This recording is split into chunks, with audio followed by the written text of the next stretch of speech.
Hey everyone, welcome back to How to Fix Techie.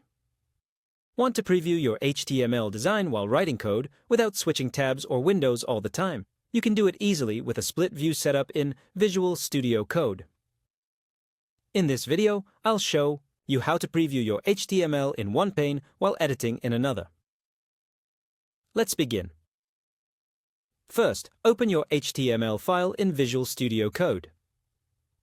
Now click the Split Editor icon at the top right of the tab. It's a small rectangle split into two parts. Or just press Ctrl+Z on your keyboard. This splits your screen into two side-by-side panes. Next, install the Live Server extension. Click on the Extensions tab on the left, search for Live Server, and install it. This lets you see your web page in real time as you make changes.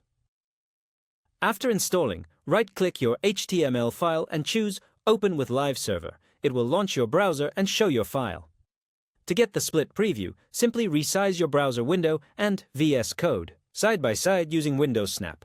Press Windows plus left to snap, VS Code to the left, and Windows plus right to snap the browser.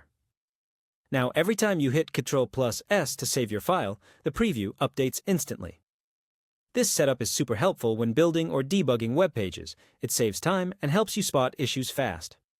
If you found this video helpful, then subscribe to our channel How to Fix Techie and press the bell icon so you never miss any update.